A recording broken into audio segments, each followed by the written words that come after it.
suasana debatnya juga tidak begitu tampak kan? Ya. Ya walaupun sudah ada contoh-contoh ada permusuhan ya, permusuhan, tapi ini masih belum mengarah gitu. Coba saya ingin waktu yang ada 10 menit lah ya, 10 menit itu gunakan untuk mengarah ke sana.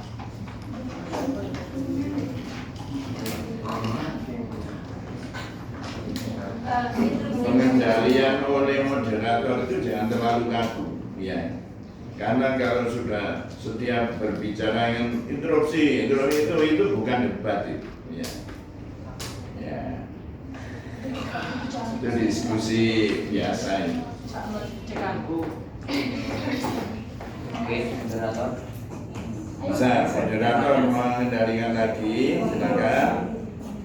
Dua kelompok itu siapa yang dulu boleh ya.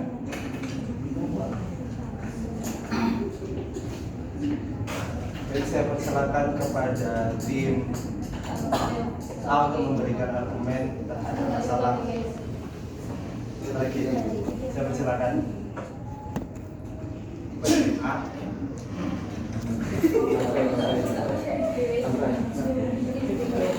Tulisan-tulisan di jalan raya yang banyak sekali itu coba ambil contoh. Berada dari tulisan atau berada dari pikiran, silakan. Ya. Silakan. Untuk cerita cuman kan saya sendiri mendapat beritanya itu melalui video dan berita-berita. Nah, dari bahasa yang dilontarkan oleh banyak orang itu kan dari bahasa dia itu muncul empati dari masyarakat. Ya, contohnya seperti tadi. Ya, contohnya seperti tadi. Itu karena empati dari kejadian yang didapat dari bahasa orang. Kan belum terjadi begini. Jadi respon teman-teman itu banyak dari bahasa tersebut terjadi respon sehingga berpikiran seperti itu.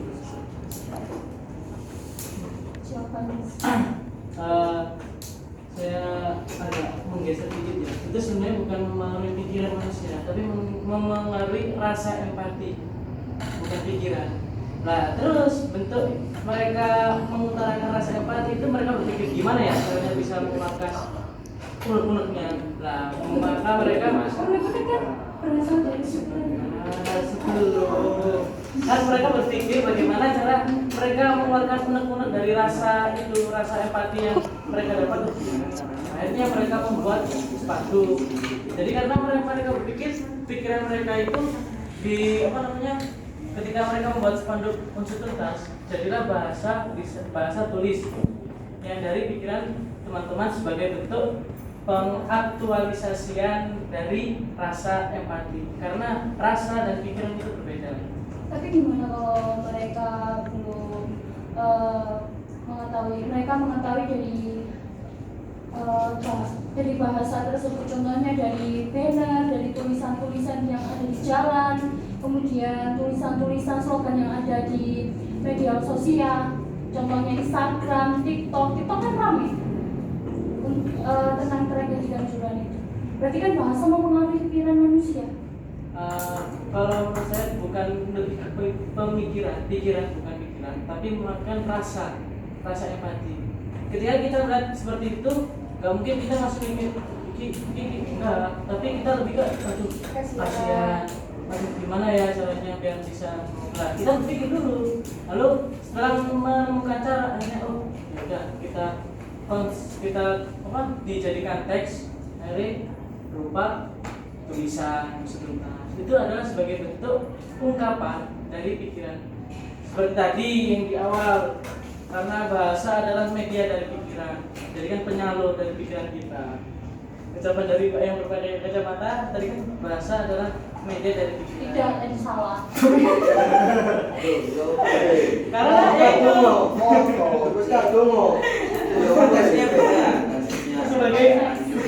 sebagai media kita untuk mengungkapkan rasa kekecewaan yang kita dapat dari informasi, ya kita tulis itu. Iya, jadi informasi kan banyak macamnya, ada bahasa juga. Jadi kan bahasa mempengaruhi pikiran manusianya. Bukan pikiran tapi rasa empati kita, menarik rasa empati kita, membuat kita. Saya mau menambah. Sebelum saya berempati itu saya berpikir dulu malah ketika ada berita itu. Ya. Gimana kok sampai kejadian seperti itu? Dari saya sebelum kejadian itu kan orang-orang kalau lihat dari stadion pasti langsung tahu kejadiannya. Dan saya tahu berita itu baru saya berpikir kok sampai segitu. Sebelum saya berempati ke mereka yang Mereka nggak pikir aja ya, masnya itu pikir tahunya kan dari itu bahasa dari bahasa di tertulis di berita-berita yang tersebar di sosial media. Saya sampai berpikir di mana di Kanjuruhan itu. Meskipun saya orang Malang udah 4 tahun di sini belum pernah ke sana.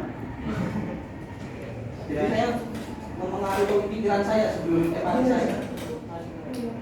Jadi bahasa itu mempengaruhi pikiran saya sebelum empati saya. Berempati kepada yang jadi korban. Saya tadi bilang bahasa sebelumnya. Bahasa dari bahasa yang kita dari Kanjuruhan itu mempengaruhi pikiran saya sebelum empati saya. Bukan yang orang buat berita. Pasti berpikir. Tapi ketika berita itu mempengaruhi pikiran saya dulu. Kan yang buat berita bukan saya. Saya cuma membaca dari bahasa tersebut. Kalau awal semuanya ini yang buat berita. Iya, kan itu kan Bagaimana berita itu? saya kan yang membaca berita. Oke, bagaimana berita itu bisa dibuat kalau orang tidak bisa berpikir? Nah, orang sebelum membuat berita itu pasti dia berpikir dulu. Orang- Ini harus diposting dan buat bukti. Nah. Akhirnya sampai kesampaian. Nah, sebelum itu kan ada proses berpikir untuk yang membuat berita.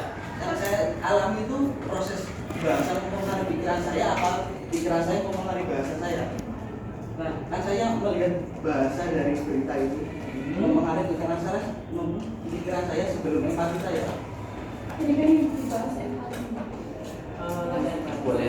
Kan tadi katanya tapi saya itu pengaruhnya ke pikiran saya itu bukan empati. Soalnya saya tidak kenal dengan saudara saya juga. ini sepertinya terlalu melenceng ya. Mbak Ma membahas empati karena empati tadi dari kata-kata Mas itu. Enggak, maksudnya yang tadi bilang Mas itu dia bilang tadi dari Saya kasih konteksnya empati mas. sabar ya. Saya jelaskan tuntutan dari awal. Tadi kan Mas bilang kalau bahwasannya mempengaruhi pikiran kita untuk empati, ya kan? Awal tadi.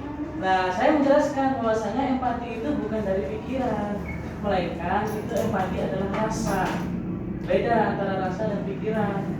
Karena setelah kita rasa empati muncul, nah kita berpikir bagaimana cara kita mengungkapkan empati kita menggunakan dengan bahasa tulis, yang mana ada hashtag tuntas, ada yang bilang kalau sepak bola tidak ada sepak nyawa. Itu kan salah satu bentuk media dari pikiran kita, karena bahasa ya media itu kita mau ngomong gimana masa diem-dieman gini ya. Kalau orang dulu punya namanya telepati, jadi kita kan enggak, jadi harus dari pikiran harus diungkapkan melalui bahasa. Sedang saja bahasa mempengaruhi pikiran manusia. Tidak, pikiran mempengaruhi. Jadi empati gitu kan ya. Kita akan Ya, kan tadi Mas ini Rasa wes, rasa. empati gitu ya, Mas, ya. Rasa ya. Rasa itu adalah bagaimana kita melihat kejadian itu untuk merasakan ya kan. Nah, secara tidak langsung bahasa itu menarik. Salah satu fungsi bahasa itu menarik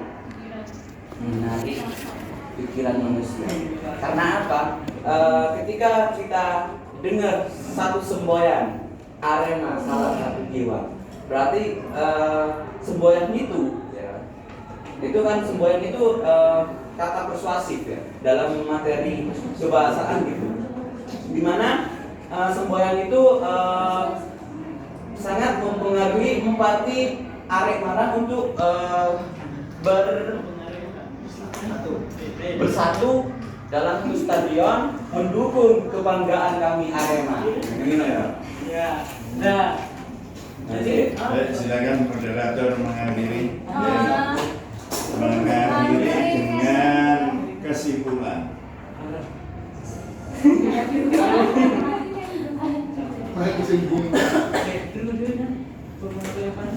Iya, wis mari ditutup dulu. Iya, sih.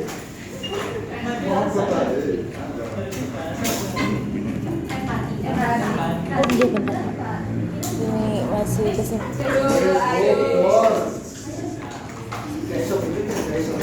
Bentar Pak ya, kesimpulan Pak.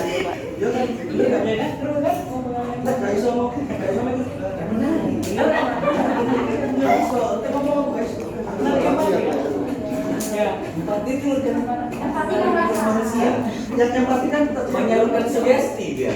Kan awal masnya Silakan. Ya, baik, terima kasih kepada Dimas dan Ibe telah melaksanakan debat. Sedangkan saya untuk menyimpulkan debat pada siang hari ini.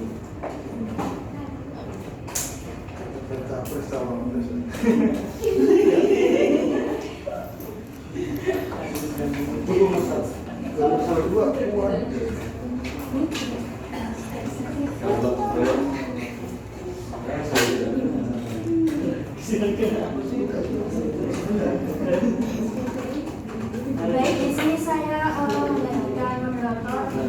Saya akan membacakan kesimpulan pada siang hari ini,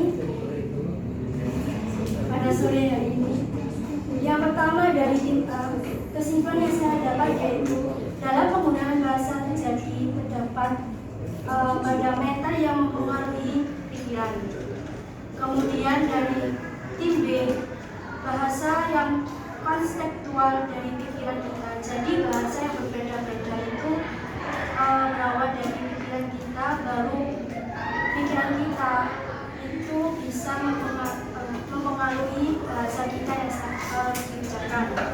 Kemudian yang dari tragedi kanjuruhan dari tim A, melalui video berita banyak orang yang menggunakan dari video dan berita adalah merupakan informasi atau termasuk bahasa, kemudian bisa membuat orang tersebut berpikir mengenai tragedi kanjuruhan tersebut. Kemudian dari tim B, kesimpulan yaitu orang berpikir dahulu untuk membuat berita atau informasi-informasi dari tragedi kanjuruhan tersebut baru berbahasa. Baik, itu kesimpulannya bisa saya sampaikan pada sore hari ini. Terima kasih. Saya kembalikan ke Pak. Ada